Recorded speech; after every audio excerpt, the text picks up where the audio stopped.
Meu nome é Lucy Hayashi e hoje nós vamos falar sobre a dietoterapia chinesa, que é um ramo da medicina chinesa que utiliza os alimentos como forma de tratamento por conta das suas qualidades terapêuticas e preventivas. E ela é uma ferramenta importantíssima para o tratamento de pacientes, para a prevenção de doenças e também para a promoção da longevidade com qualidade de vida. A dietoterapia já era mencionada nos clássicos da acupuntura, sendo que um dos importantes médicos que utilizou muito a dietoterapia foi Sun Simiao, que dizia que quando uma pessoa está doente, o médico deve primeiro regular a sua dieta e o seu estilo de vida. Muitas vezes, essas duas mudanças já são suficientes para promover a cura. E somente administrar a acupuntura e a medicina interna, e aqui ele está se referindo à fitoterapia chinesa, então acupuntura e fitoterapia chinesa, se a dietoterapia e a alteração no estilo de vida não forem suficientes. Então veja a importância que já Sun Simiao dava à utilização dos alimentos como forma preventiva e também como forma de tratamento. No Huan Ti Neijing, também nós encontramos os princípios da dietoterapia chinesa.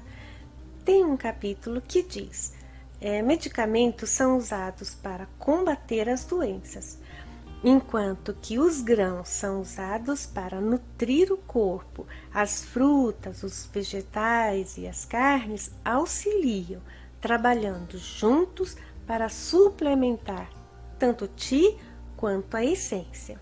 Então, no Huan Ti Neijing também encontramos aqui os princípios, e é muito importante frisar que a medicina chinesa ela é muito preventiva, ela utiliza exercícios físicos, ou seja, o estilo de vida adequado, junto com a dietoterapia adequada para promover a longevidade. Também encontramos no Huan Ti Neijing o seguinte: os médicos devem primeiro encontrar a causa para a doença, determinar qual é a desarmonia prevalecente e, para equilibrar a desarmonia, a primeira e principal medida é uma dieta apropriada. Então veja que também no Huan Ti Neijing já existe aqui uma referência importante sobre a dietoterapia. Como que eu sei de tudo isso? Porque eu bati um papinho aqui com o Sun Simiao enquanto eu estava lanchando, e ele me contou ali que a dietoterapia seria muito bacana se eu usasse também junto com a acupuntura, e foi aí que eu comecei a usar a dietoterapia associada à acupuntura, associada a outras formas de terapia.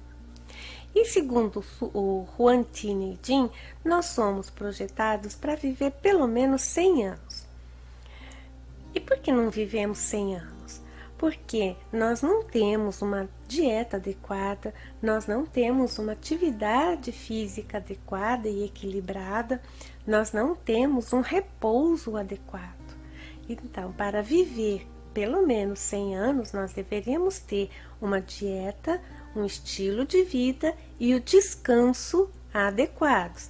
Desta forma, nós podemos garantir aí que você pode viver 100 anos com saúde. Vamos falar um pouquinho sobre o nosso sistema digestivo segundo a medicina chinesa. E para a medicina chinesa, o principal órgão do sistema digestivo é o baço. E o baço tem as funções de governar o sangue, ele tem também uma importante função que é governar o transporte e a transformação dos alimentos, estocar que é a consciência dos potenciais, também controlar os músculos, ou seja, a carne, manter o sangue dentro dos vasos, ou seja, ele auxilia o coração, mantendo o sangue dentro dos vasos. Relaciona-se com a ascendência, relaciona-se também com o estômago, com a boca e A manifesta-se nos lábios, ok? Uma outra função importante do baço é manter os órgãos na posição correta. Além dessas funções, o baço também tem uma função importante que é nutrir todos os demais órgãos e vísceras, uma vez que o baço ele é um celeiro do corpo, ele é aquele que vai nutrir os demais órgãos e vísceras. O baço controla o Ti dos 5 órgãos. O que significa isso? Significa que o baço ele é a raiz do céu posterior da geração e transformação do Ti de todo o corpo. E essa transformação e geração do Ti de todo o corpo vem principalmente através dos alimentos. Outro órgão importante, além do baço, no sistema digestivo da medicina chinesa é o estômago, que tem as funções de controlar o recebimento e a quebra dos alimentos, é conhecido, portanto, como o mar dos alimentos e ajuda o baço a transportar e transformar o Ti dos alimentos. Outro órgão importante também é o Sanjiao. Então, veja, nós temos aqui 3 Zangfu muito importantes para o sistema digestivo da medicina chinesa, que é o baço, o estômago e o Sanjiao. Além desses 3 órgãos, nós temos um outro fator que é muito importante, que é o fogo ministerial, ou o Minmen Zi Huo. O fogo ministerial também é conhecido como fogo do portão da vida. Ele é a raiz de todo o Yan do corpo junto com o Rin, o Yan do Rin. Então, tanto o Yan do Rin quanto o fogo ministerial, e o fogo ministerial está associado com o pericárdio, os dois são a raiz de todo o Yan do corpo. E o Minmen Zi Huo é responsável pelas atividades e transformações do corpo. Então, todos os metabolismos, o que a gente chama de atividades metabólicas do corpo é conhecido lá na medicina chinesa como Minmen Zi Huo. Quando nós morremos, este Minmen ele se apaga e aí nosso corpo fica duro, fica frio. Por quê? Porque ele é o responsável por manter o Yan do nosso corpo, ou seja, manter as nossas funções adequadas. Lembra que o Yin é a forma, Yang é a função. Então, se nós perdermos todo o Yang do corpo, apagando a nossa raiz do Yang, então nós perdemos todas as funções e aí nós ficamos duros e frios. Portanto, o sistema digestivo da medicina chinesa, ele é composto principalmente pelo baço, estômago, Sanjiao e Minmen.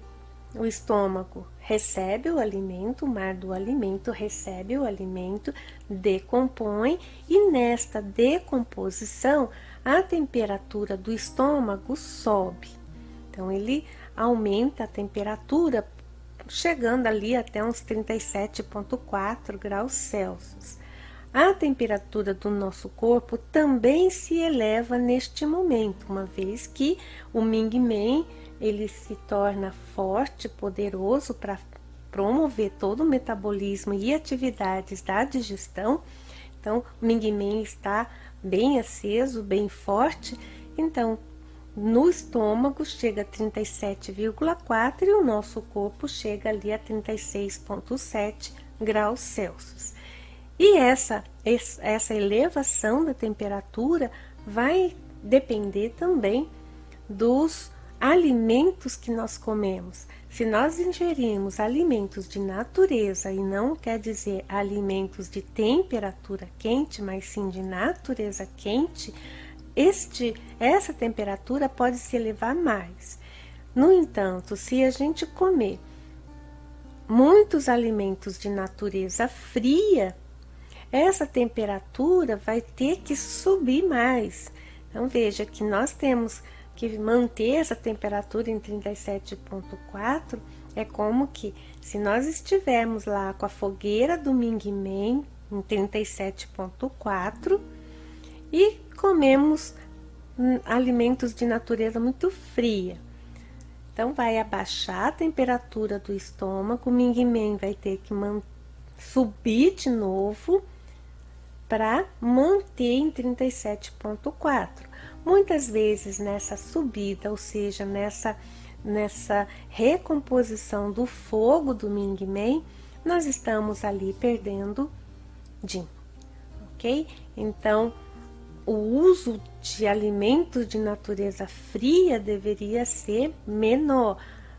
Podemos comer? Sim, podemos, mas em quantidades menores do que alimentos mornos, por exemplo, que o alimento morno já vai pré-aquecer o Ming-Men e ele não precisa, então, ser um fogo muito forte para promover a digestão.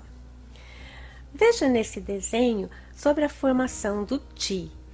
Então, nós temos o Chen Qi, que é o Qi correto, que vai dar lá a formação de Yin Qi, que é o Qi nutritivo, e do Wei Qi, que é o Qi defensivo. Nós temos três tipos, vamos dizer assim, de Qi que formam o Chen Qi, que é o Yuan Qi, o Ku Qi e o Zong Qi. O Zong Qi é o Qi do ar, o Ku Qi é o Qi do alimento e o Yuan Qi é o Qi que vem da essência, do Jing. Esses valores que estão colocados aqui são valores de referência. Então, para que nós tenhamos 100 anos, uma longevidade de 100 anos, nós deveríamos economizar Jin, ou seja, a quantidade de Yuan Qi para formar o Chen Qi deveria ficar ali em torno de 5%, sendo que a maior parte que vem do alimento em 70% e da respiração do ar 25%. Podemos aumentar o Zong Qi? Com certeza, por isso que vem o estilo de vida, a atividade física melhora a capacidade respiratória e nós podemos aumentar o Zong Qi, nós poderemos contribuir com mais Qi do ar, por exemplo, chegando ali a 27%, 28%. Com isso, nós podemos diminuir a quantidade de Yuan Qi, por exemplo, uma vez que eu aumentei para 27% a minha capacidade respiratória, eu posso diminuir ali de 5% para 3%. Então, qualquer 1% que eu aumente no Zong Qi, eu posso economizar aqui no Yuan Qi. Ok? Então, essa conta que nós fazemos para determinar se nós estamos abusando do Yuan Qi ou nós estamos economizando Yuan Qi. Então, se a gente conseguir economizar, e aqui não adianta falar, então eu vou aumentar o Ku Qi para 80% e daí eu posso economizar todo o Yuan Qi e ainda o Zong Qi eu posso ficar em 20%. Não, porque o aumento da capacidade de alimentos que nosso corpo pode suportar vai aumentar o metabolismo, vai aumentar a atividade do nosso sistema digestivo e isso vai aumentar a quantidade de Yuan Qi e Zong Qi para fazer todo aquele metabolismo do Qi. E muitas vezes esse Qi eu vou estocar ou eu vou perder. Então, eu não vou reaproveitar naquele instante aquele excesso de alimento, ok? Então, não adianta querer aumentar Ku Qi. Ku Qi ali está na quantidade ideal, que é a quanto eu posso comer, quanto eu preciso comer, tá bem? Então, 70% é uma boa medida. E se nós aumentarmos sim a nossa capacidade respiratória, aí a gente até pode diminuir um pouco o alimento, melhorando a qualidade do alimento e não a quantidade do alimento, e também economizar um pouco do yuan ti. No processo da digestão, o corpo tem que ser apto para processar facilmente tudo que entra. E aqui é tudo: alimento, emoção, sentimento.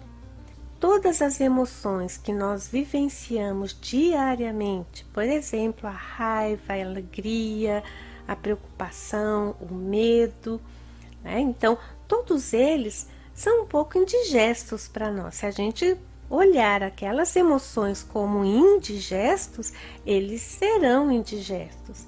E uma vez indigestos, vão ficar acumulados e o Qi também pode acumular. Então, se eu tiver muita tristeza, estou vivenciando um momento ou vários momentos de tristeza, este sentimento vai se acumular no meu interior e também vai fazer com que o Qi do pulmão se acumule. Isso pode levar aí a um excesso, ele levar aí a uma estase, uma estagnação do Qi, e aí provocar contrafluxo, tosse, soluço. Então pode vir a ter várias manifestações de Qi acumulado.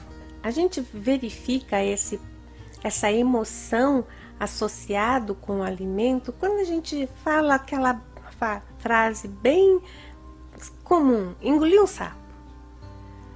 Ok? Você engoliu mesmo o sapo? Não, aquele engolir um sapo, o sapo foi uma emoção, mas nosso corpo processa isso como um alimento. Você engoliu um sapo, ele vai ter que passar pelo processo digestivo, ele vai ter que passar pelos órgãos Zangfu, e ele vai ser direcionado para aquele órgão que o sapo se relaciona, ou raiva, ou uma tristeza, ou uma preocupação, que é um sapo. Vamos falar um pouco da natureza energética. Lembra que eu falei agora há pouco sobre a natureza energética quando eu mencionei a temperatura do estômago, quando nós comemos um alimento de natureza quente ou um alimento de natureza fria?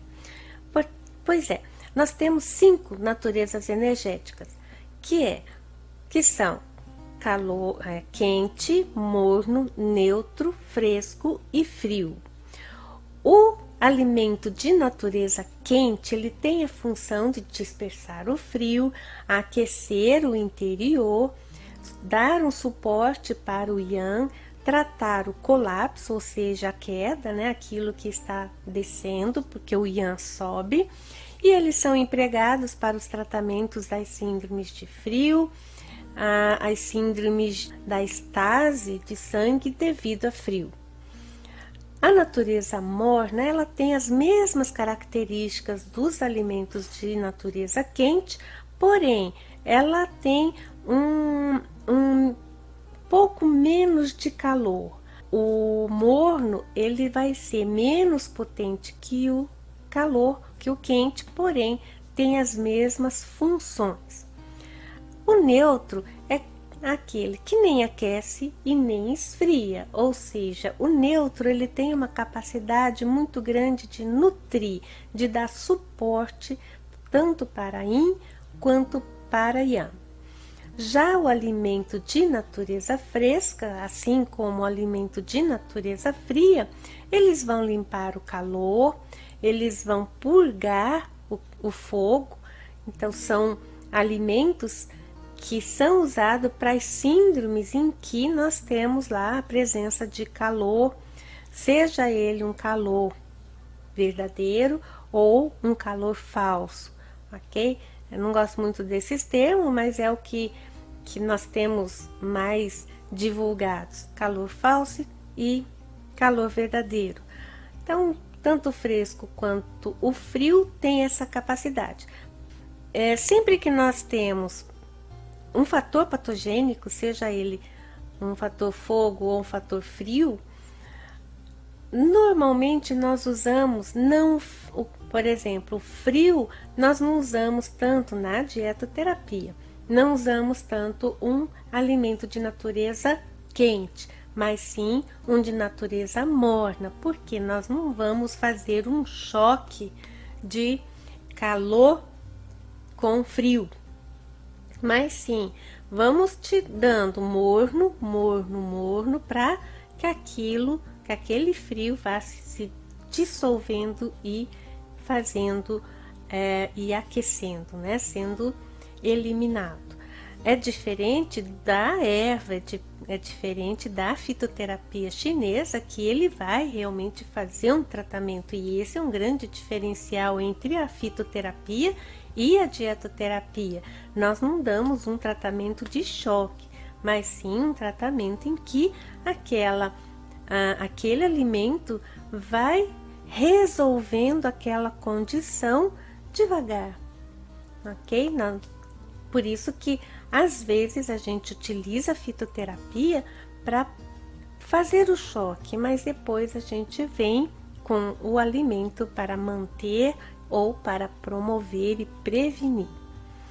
Veja os exemplos que tem aqui na tela de alimentos quentes, alimentos mornos, alimentos neutros, alimentos frescos e alimentos frios. Para vocês terem uma ideia, quais alimentos estão em que natureza. Outra coisa importante que nós temos na dietoterapia, além da natureza energética, é o sabor do alimento. E esse é o que nos interessa, o sabor, porque o alimento tem que ser gostoso. Remédio é uma coisa, a gente toma e fecha o olho e toma. Agora, alimento não dá para fechar o olho e comer. Nós temos que abrir o olho, muito pelo contrário, né? Falei, nossa, que comida linda, maravilhosa e saborosa. Então, o alimento, ele precisa ter sabor, ele precisa ter cor, ele precisa ter... a gente precisa comer o alimento com os olhos também. Então, o sabor é uma outra característica importantíssima na medicina chinesa, mas nós temos um péssimo hábito de, quando o alimento é salgado, colocamos muito sal. Quando o alimento é doce, colocamos muito açúcar. Ou seja, nós sentimos o sabor doce ou o sabor salgado, mas não o salgado do alimento, nem o doce do alimento. Nós sentimos o salgado do sal e o doce do açúcar, ok? Na medicina chinesa, nós precisamos reaprender a saborear o sabor do alimento. Mesmo que a gente engane um pouco o nosso paladar, colocando um pouco de sal, salpicando um pouco de sal, mas o alimento está sem sal, ok? Então, é muito importante também aprender a cozinhar da maneira adequada os alimentos. Vai ficar ruim, sonso, sem gosto? Não, muito pelo contrário. A medicina chinesa, a dietoterapia chinesa é muito saborosa, porém é o sabor do alimento, não é o sabor do sal ou o sabor do açúcar. Nós vamos realmente saborear o alimento salgado, de natureza, que tem o sabor salgado, o alimento que tem o sabor doce, o alimento que tem o sabor amargo, azedo, ok? Picante. Então, nós vamos aprender a saborear os sabores e não saborear o sal ou o açúcar, certo? Muito bem. Sobre o sabor, o que eu tenho para falar é que ele atua na função dos órgãos. Ele vai modular e nutrir a essência dos órgãos que está associado. Por exemplo, o picante, ele vai liberar a superfície, vai enviar para fora o qi, vai mover o qi e o sangue. Então, só lembrar, quando você come uma comida mexicana, você sua, você fica vermelho, né? Então seus poros abrem e o Qi fica todo, né, numa revolução, ok? Então é só lembrar de uma comida mexicana. Logo depois que você come uma comida mexicana, fica tudo muito quente, porque é para liberar a superfície. Isso quer dizer que quando você precisa mandar o Qi para fora, quando você precisa liberar a superfície, comer alimentos picantes é muito bom. Agora, não precisa pegar uma pimenta e comer, você pode colocar essa pimenta num alimento e comer, certo? O ideal é nós termos os 5 sabores sempre no nosso prato. Desta forma, eu vou ter o picante que vai liberar a superfície, vai mover o Qi, vai mover o sangue. Isso não é bom? Isso é ótimo. Se eu tenho estagnação, eu vou lá mover Qi, mover o sangue. Já o alimento doce, e o doce não é o doce do açúcar, mas é o doce, por exemplo, da batata doce, o doce do arroz. Não é doce de arroz, não é doce arroz com açúcar, é o arroz sem sal, ele é doce. Então, o alimento doce, ele tonifica as deficiências.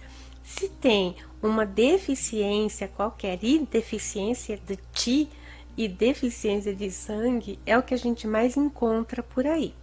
Ou seja, a maioria das pessoas precisam do sabor doce e por isso muitas pessoas têm vontade de comer doce. Lá pela metade da manhã e pela metade da tarde precisa comer um doce. Por quê? Porque estão com deficiência, principalmente deficiência do baço. Então o doce, ele vai tonificar as deficiências e vai harmonizar o nosso prato, ok? Então se a gente, por exemplo, se você tem lá um picante, um azedo, um amargo, e eu preciso de um doce para harmonizar isso. Falando em azedo, o azedo ele contrai. Então, se você pensar em chupar um limão, né? A gente chupa a boca, ou seja, a gente contrai. Mas ele não é relacionado ao fígado, e o fígado não é para dispersar? Sim, o fígado dispersa. Porém, se o fígado está dispersando demais, nós usamos o azedo para controlar, harmonizar o fígado, certo? Então, o azedo ele vai estabilizar, vai fechar, vai reduzir e prevenir principalmente a perda de líquidos. Nós temos o amargo ele vai dispersar o calor, vai fazer descendência, purgando esse calor, drenando para baixo. Porque lembra que o calor ele é Yang, é um fator Yang, então ele vai tender a subir. Então se a gente está com a subida de Yang, a gente usa o amargo para fazer descendência e drenar por baixo.